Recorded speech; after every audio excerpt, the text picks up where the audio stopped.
Cameron Rogers admitted that he thought his adoptive parents were too controlling and he was unhappy with his lack of freedom, but people didn't realize what he would eventually do to finally be free of them. This is Monsters.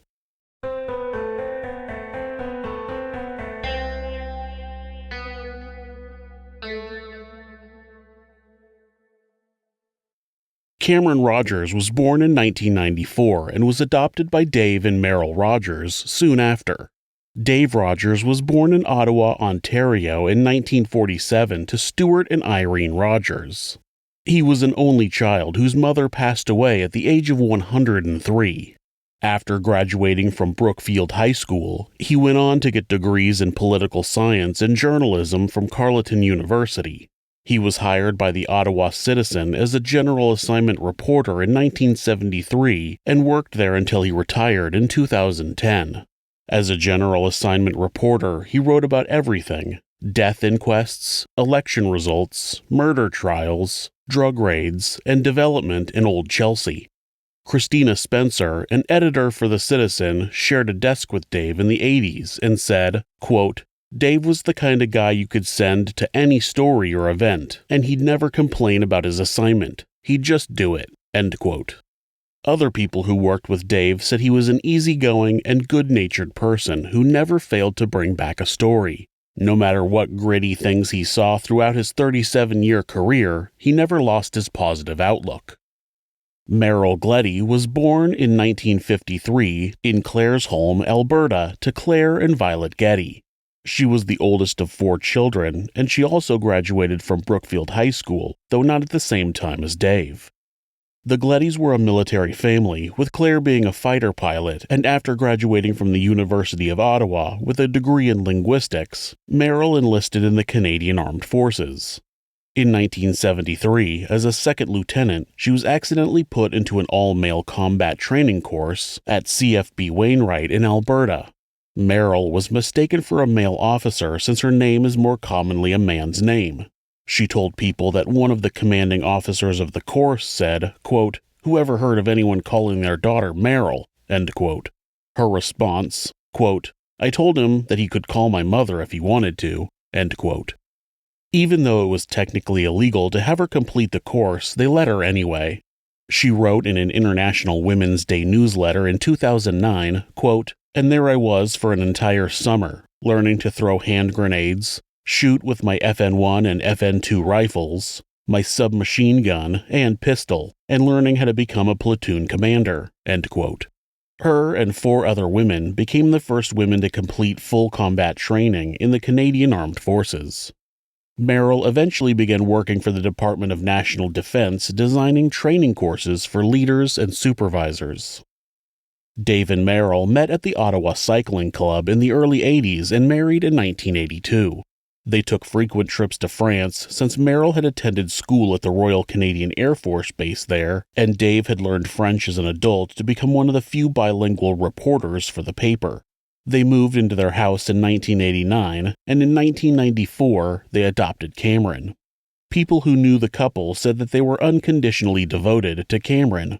According to Cameron, he was close with his father, but his parents were too controlling. I understand you were adopted, right? Yes. Yeah, okay. And how was that? How did that go with your parents? It went well. It went well, yeah, good, okay. Now, who's the closest person to you, would you say? My dad. Your dad, yeah, okay.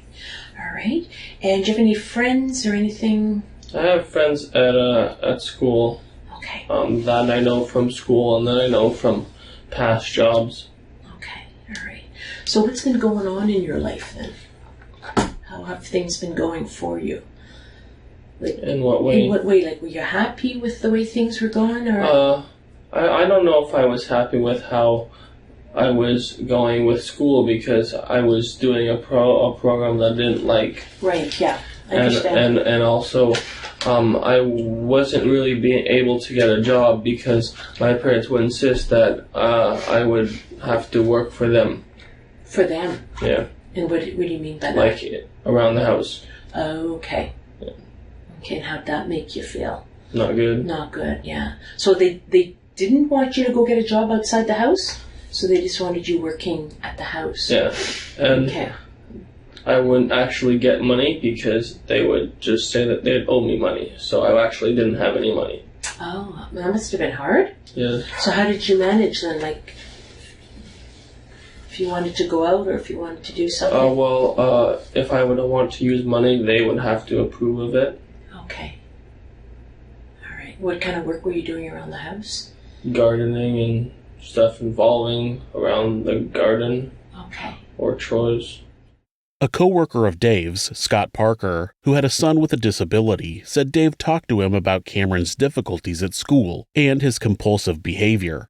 He said that Dave never mentioned a specific diagnosis of Cameron, but it seems that he had been diagnosed with attention deficit hyperactivity disorder, and Cameron claims that he has mild autism, but I wasn't able to find any confirmation of an official diagnosis. He told the investigator that he had been initially placed in a special needs class but didn't like it and transferred into the regular class where he did pretty well. He said he had a B average in high school. And what was the special needs? Why were you in the special needs Because class? I have slight autism. Okay. All right. And how does that affect you? Well, when I'm not on the meds, I have bad coordination, but when I am on the meds, I don't have bad coordination. Okay. All right. And how do you react when you're not on the meds? I know you've got the bad coordination. Anything else? No? Okay. And how does your mind feel when you're not on the meds? Fine. And when you're on the meds? Fine. Okay. All right. Okay. Anything else? Diagnosed with anything else? Well, I have sleep apnea. Oh, okay. But that's not really that bad. Right. And how bad is it? You said it's not bad, but how bad is it? Like, I just maybe snore a little bit. Snore? Maybe. Okay. I don't know, since I don't really. Okay. All right. Do you sleep? You're a good sleeper? Yeah. Yeah? Okay. Cameron was a big kid. He became the goalie for his soccer team and he did really well in the position, but lost interest quickly. Dave knew that Cameron had a lot of energy and was always willing to try something new. The couple focused on making sure that Cameron was healthy and had everything he needed to be successful. Since Cameron didn't have a strong drive in any one direction and had a tendency to lose interest in things easily, his parents tended to make decisions for him. When he graduated from Brookfield High School, the third person in the family to do so, he didn't know what he wanted to do. When he didn't come up with his own plan, Dave and Meryl convinced him to go to Algonquin College in Ottawa for engineering. I'm 22. You're 22. Oh, okay. Yeah. And are you in school? Or I was in school. Okay. What were you studying? Electromechanical engineering electromechanical engineering robotics technician. Wow. And how long have you been studying that?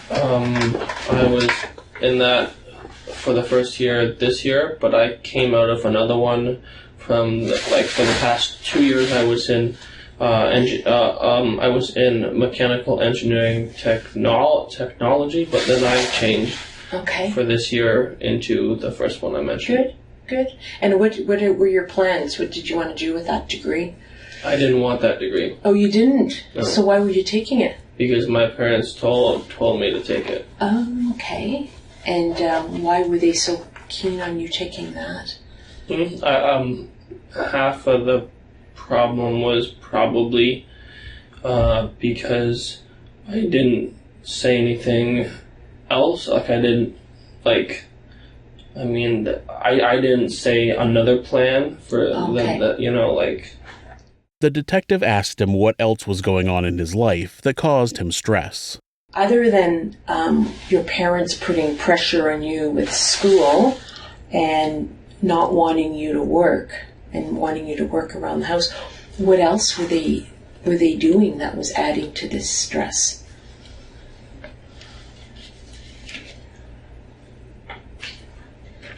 I don't know. I mean, other than no money and having to go into a program for 3 years that I didn't want to go into,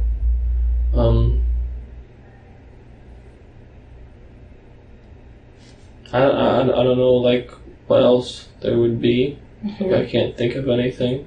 What else was missing, do you find, in your life that you could attribute to your... Well, I might have felt, or I might have thought at the time that I was lonely, but then after I killed them, I didn't really feel lonely. Well, I felt more lonely because, anyway, that's irrelevant, but I realized that it was the wrong choice, but anyway. Yeah. What did you feel you would accomplish by killing them? Nothing. Nothing, eh? Okay. And what caused you to just do this? I don't know. It was like it was, I guess, the spur of the moment. Like it was just I don't know what made me do it. It was just like I don't even know why I did it. Even that I think back to it now, I don't even know why I chose to do it. The investigator is trying to get to the bottom of exactly why Cameron murdered his parents. He seems to have no real reason. He described being unhappy with their control over him, but he doesn't seem upset enough to kill them over it. She's trying to find out if something else happened that set him off, and he can't really think of anything. He just up and killed them for the hell of it, apparently. On November 20th, 2016, the Rogers family was getting ready to attend a birthday party for another family member. Cameron and Meryl were both in the kitchen where Meryl was preparing some herbs and Cameron was cutting up some melon. He had contemplated killing his parents for almost an hour before deciding to finally do it. I guess this is one thing I'm just trying to understand. So you're cutting melons, and what was your mom doing? She was doing something, some kind of herb thing. I don't know what it was. It was just, she was grinding herbs or something. Okay. And how was that morning? This was around 11 o'clock. So what was going on that morning in the house? I don't know. I mean, what was... Did you have an argument with your parents, or...? Well, I mean, the whole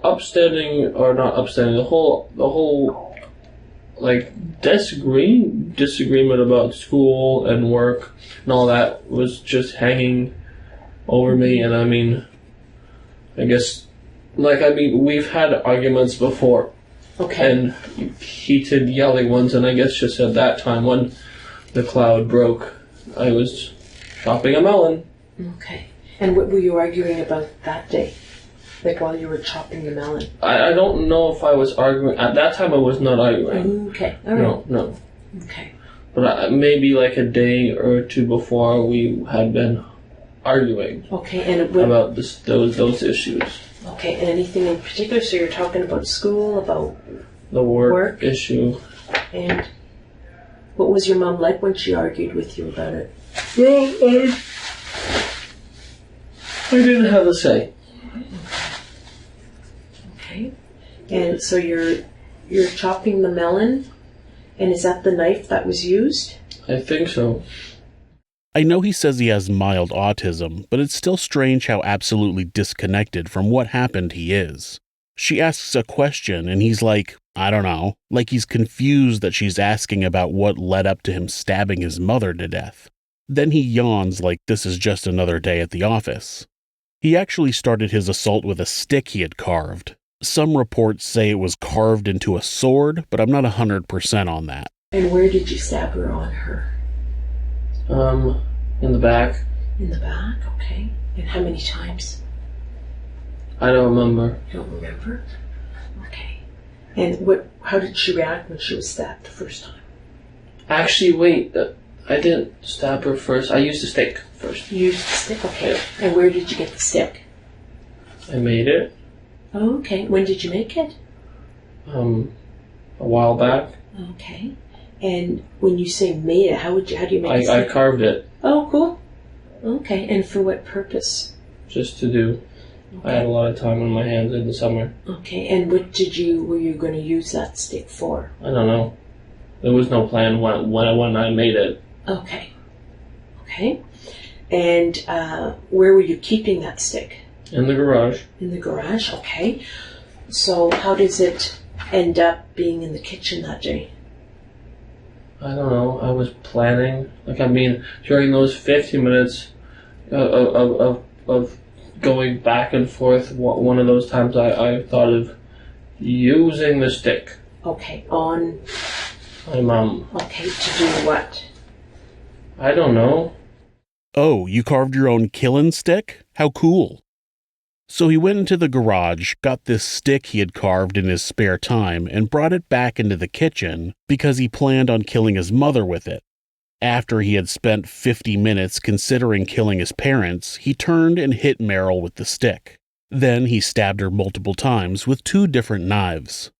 Dave was somewhere else in the house and heard the commotion. How does your dad end up in the kitchen? Well,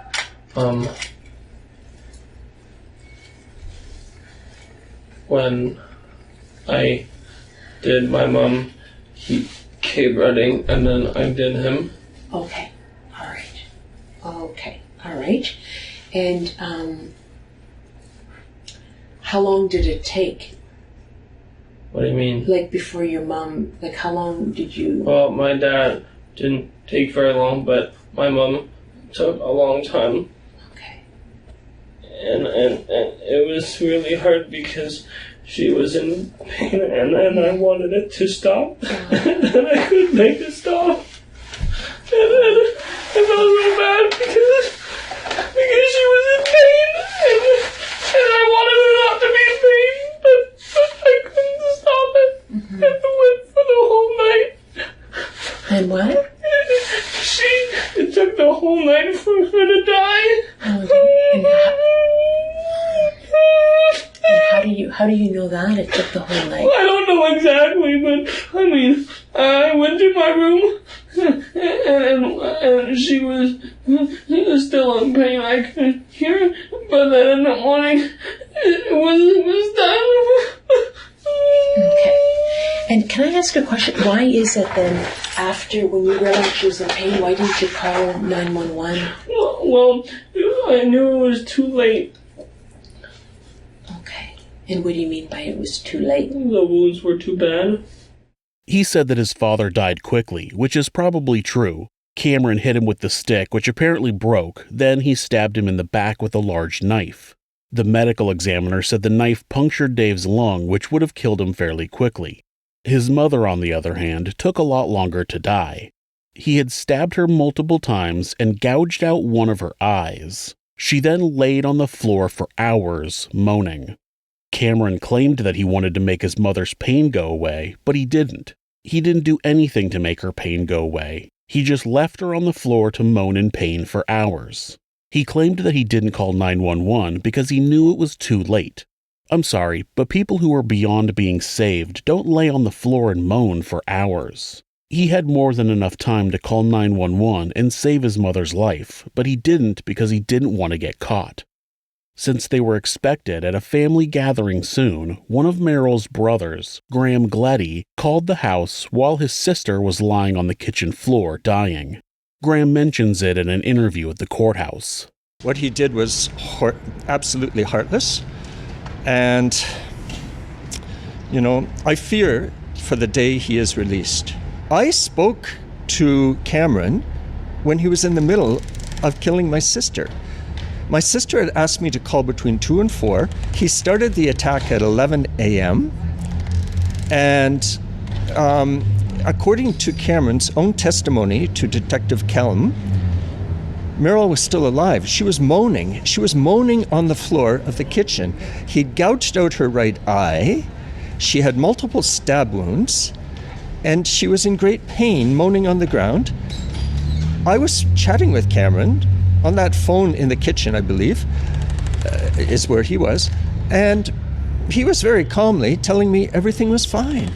Cameron told his uncle that Dave and Meryl both had the flu and wouldn't be able to make it to the party. He also told investigators that some of his parents' friends from their church, the Metropolitan Bible Church, had stopped by, and he also told them that his parents were sick and that they were asleep. The investigator asked him how arguments would end in the past. In the past, when you've had arguments with your parents, how did that end, those arguments? How would you deal with it? I would watch like shows and stuff. Okay. All Well, right. I guess that's the answer. Okay. And, Like I wouldn't win okay. Okay. the argument. Okay. All right. And how'd that make you feel? I don't know, like not good. Probably, yeah. Okay. Did you ever have any, did you ever assault them in the past? Out of fear or, not out of fear, but out of anger? No? Okay. Everybody has tried their hardest to understand exactly what made Cameron decide that this was the moment that he was going to kill his parents, and nobody has been able to get an answer. This investigator is asking if he ever got violent with his parents before when they argued, but even that wouldn't give her an answer. Cameron said that they weren't arguing when he killed them. He claims that they were just in the kitchen, not talking, and he just up and killed them. Cameron didn't flee after he killed Dave and Meryl.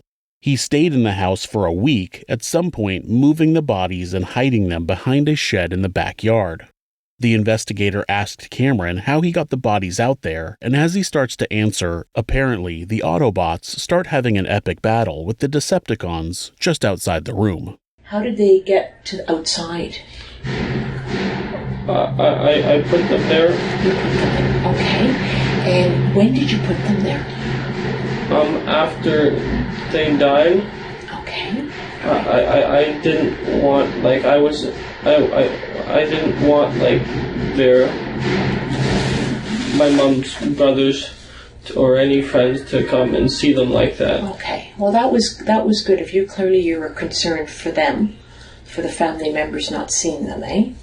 Okay. And how did you get them out to the back? I had to, I dragged my mom in a tarp.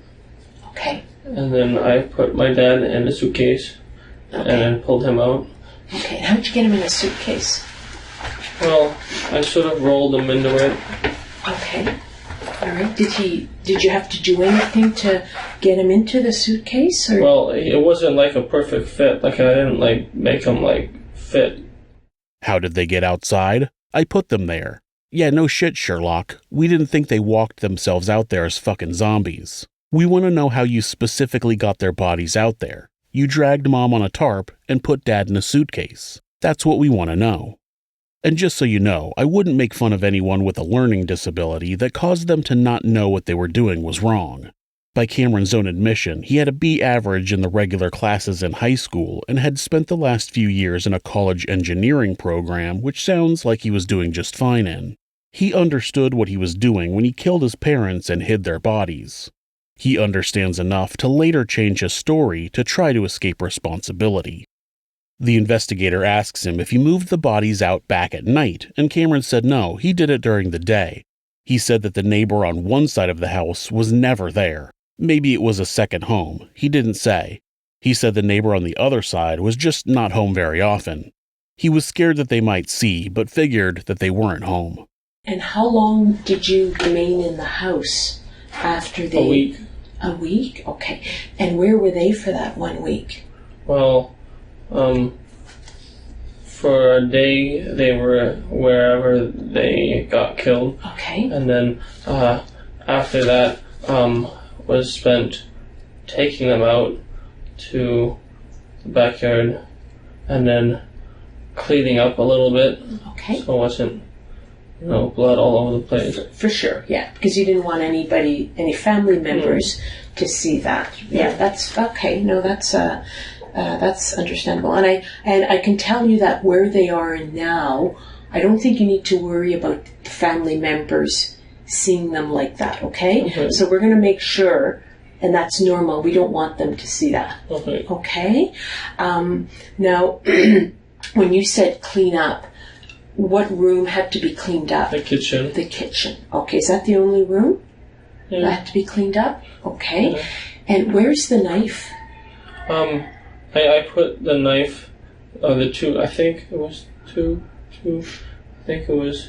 knives, in a plastic bag with the stick that had broken, so I put those in the plastic bag and I put it in the black box, which is in the garage. Okay, all right. Yeah. He said that he hid the bodies so that their family members wouldn't see them like that. Then he cleaned up the kitchen with a steam cleaner that they owned that was made for cleaning tiles. The investigator asked him what he did all week, and he said that he just hung out in his room. He said that he would go downstairs and get food and then go back up to his room. He said he never left the house and didn't watch television. He did search the house for cash, which he found in both Dave and Meryl's wallets. What did you do then for that whole week then in the house? I just stayed in my room. Okay. Because when I was mostly going to run away from Ottawa. Okay. I was hoping to go to the U.S., but since that didn't work out, I got stuck in Montreal. Okay, gotcha.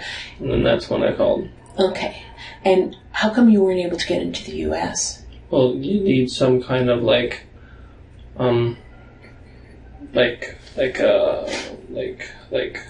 a ticket, but like a passport or no, not that wasn't the problem. It's because to go there, to stay there, you need some kind of visa.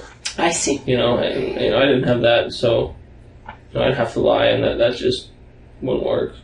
His plan was to flee to the United States, but he said he couldn't get into the U.S. because he didn't have a visa.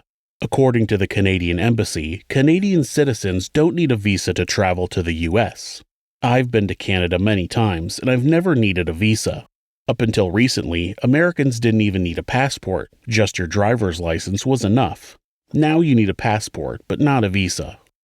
It sounds like Cameron is making it out, like he told the guards at the border that he was going to be staying in the U.S. indefinitely and that he was going to work, which would have required him to get a visa. He told the investigator that he would have had to lie and that wouldn't have worked. Murder, no problem. Lying, though, that's where he crosses the line. It looks like a Canadian citizen just visiting can stay in the U.S. for up to 6 months at a time, so all he would have had to do is tell the Border Patrol that he was just visiting, but he didn't want to lie? No, that's apparently not what happened. The Border Patrol guard would later claim that Cameron had first told him that he was going to hike the Appalachian Trail. Then he told him that he was really going to a sex party in New York.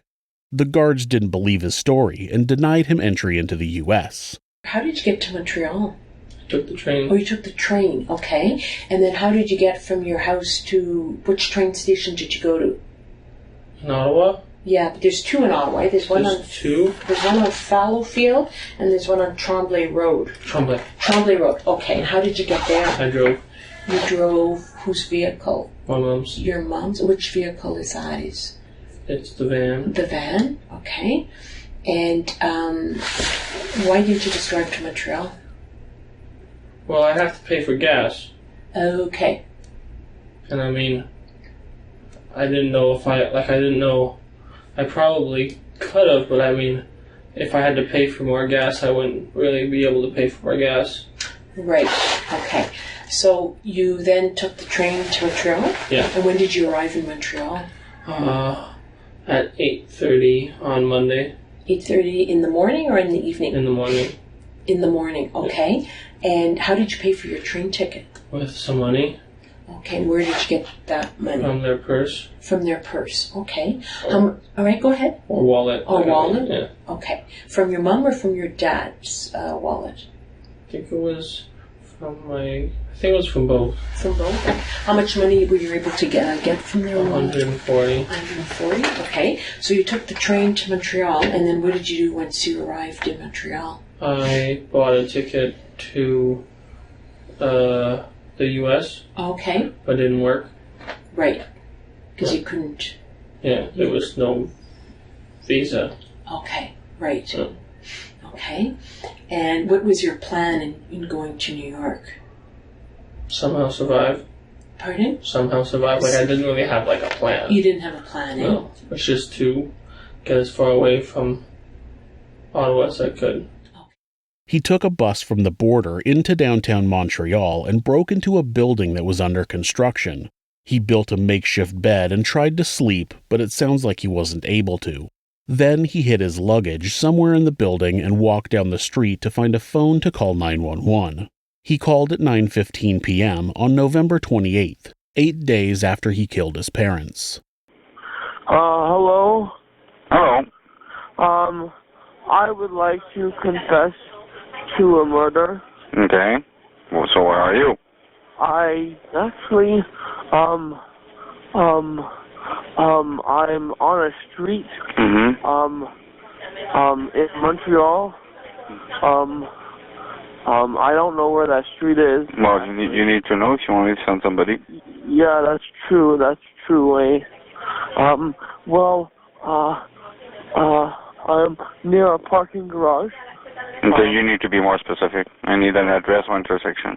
I'm going to find the street name. An address. Oh, that might work. Mm-hmm. How is my 1731 Mikado? Does that work? What's the name of the street? Mikado? How do you spell it? Mikado. It doesn't exist, sir. Oh, well, I just read a sign on the house. Mm-hmm. I'm gonna go up to the corner of the street to see the street name. Mm-hmm. Okay. And who did you kill? My mom and dad. Okay. Where do they live? They live in Ottawa. They live in Ottawa? Yes, sir. Okay. This sounds like the most calm conversation about confessing to a murder I've ever heard. Hey, what's your name? My name is Cameron. Cameron? Cameron Rogers. How old are you? I'm 22. 22. Here's the street. Ontario Mm-hmm. and Savoie. Okay. Are you gonna stay on the corner? Yes, sir. Okay. I will stay. So what are you wearing? The clothing? I'm wearing an orange, puffy coat and orange mitts with jeans. Okay. So orange coat, and you're 22. Okay. Yes, and I have a hoodie on. A hood. Okay. What color do you do? Huh? What color do you do? What? Your shirt is what color? Oh, well, the shirt is orange and the hoodie is blue. Okay, so your jacket is orange and the hoodie is blue? Yeah. Okay, I'll send somebody to go and talk to you and just see what's going on, okay? Thank you. Okay, bye. To be fair to the operator, it's not common for someone to call 911 and confess to a murder, so authorities have to investigate to make sure the crime even happened. I think the first person someone confesses to might assume they're mentally ill and haven't actually murdered someone. Sometimes people confess to crimes they didn't commit for fame. More than 500 people have confessed to the murder of Elizabeth Short, better known as the Black Dahlia, even though some of those people weren't even born yet when she died. John Mark Carr confessed to the murder of JonBenet Ramsey in 2006. He was extradited from Thailand to the U.S., but after an investigation, his details didn't match the crime. His DNA didn't match what was on file, and family members put him in another state at the time of the crime. It turned out that he was just obsessed with the case and wanted to be famous for being JonBenet's killer. The investigator explains this a little bit when she talks to Cameron about why he called 911. What made you decide to call the police, to call 911? It was, well, I mean, I didn't really have anything else to do, and, I mean, I may as well, since it's, I mean, I was feeling down. For sure. You know, and I was tired, which made me feel more down. Right, yeah. And I called. Right. And how did you feel after you made the call? Well, I was crying for a long time. For sure, yeah. And then I felt better, but I mean, I still don't know if it's fixed because, you know, like, I mean, we're discussing. I feel like we're still trying to figure out if I did it or not, and I don't understand. I thought confessing would mean that I would be, you know, like that would be it. Yeah, well, you know what? We still need to understand what happened. You know, we need to understand what. Just because somebody tells us they did something, it doesn't mean it happens, right? So that's why when you told Montreal, there's a lot of people say things sometimes that aren't true. So that's why they needed to, figure out what happened.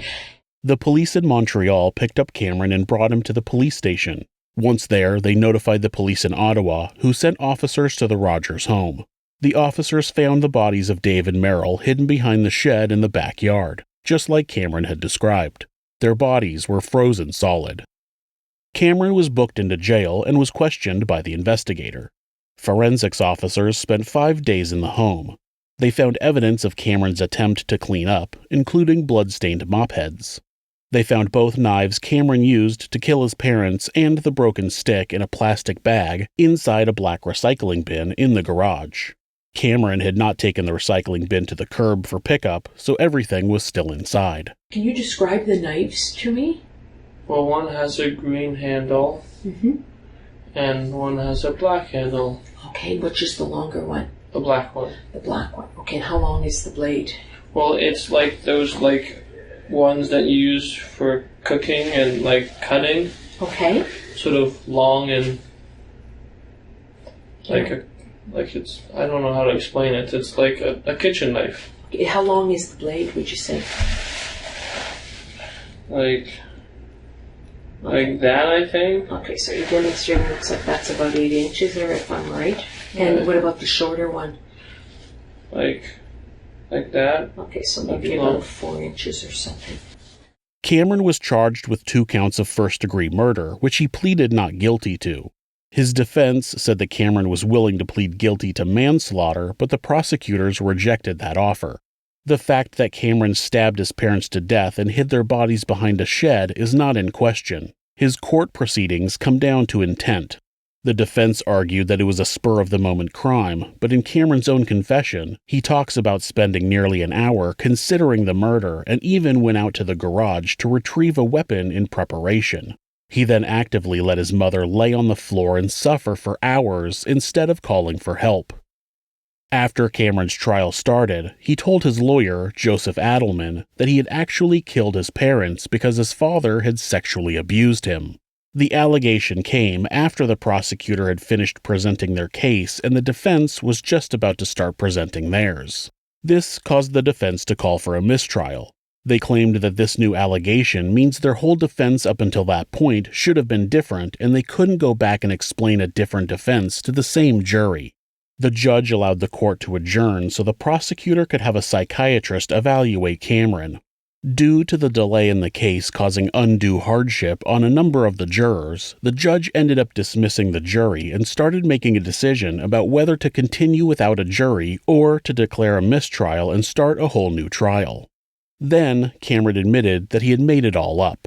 His father had never sexually abused him. It was a lie. In an effort to not start the trial over, the judge allowed Cameron to plead guilty to 2 counts of second-degree murder. After hearing 24 victim impact statements, Cameron Rogers was sentenced to 20 years in prison. I don't want to speak to how subjectively people feel after they've been close to this kind of violence. I mean, if I were asked whether Cameron is going to pose a risk 20 years from now, what I know of Cameron, I would say unlikely. I think that he's going to receive the benefit of extensive rehabilitation where he's going. And in my view, I'm not afraid of Cameron. This plea was only available to him as of this week, and he acted on the advice of counsel. It was our view that this was the best available outcome. Ultimately, the lie did help him out. He was on trial for 2 counts of first-degree murder, and the prosecution wasn't willing to accept a reduced charge. Now, since his lie brought the court to a screeching halt, the prosecution was willing to drop the charges to second-degree murder in the spirit of closing the case. And honestly, it didn't reduce his sentence by too much. If he had been convicted of 2 counts of first-degree murder, his maximum sentence would have been 25 years. I think he deserves life, let alone an extra 5 years.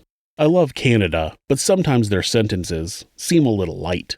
That's just my opinion. If you're the victim of domestic abuse, please reach out to someone for help. Please talk to your local battered women's shelter or call the National Domestic Abuse Hotline at 1-800-799-SAFE. That's 1-800-799-7233. or you can go to the hotline.org to chat with someone online. The great thing about this website is that, at any time, hitting the escape key twice will take you to a Google search page. That way, if your abuser is nearby, you won't get caught looking for help. If you're having feelings of harming yourself or someone else, or even just need someone to talk to, please contact your local mental health facility, call 911, or call Mental Health America, who operate the National Suicide Prevention Hotline at 1-800-273-TALK. That's 1-800-273-8255. They're available 24 hours a day, 7 days a week, and will talk to you about any mental health issue you might be facing.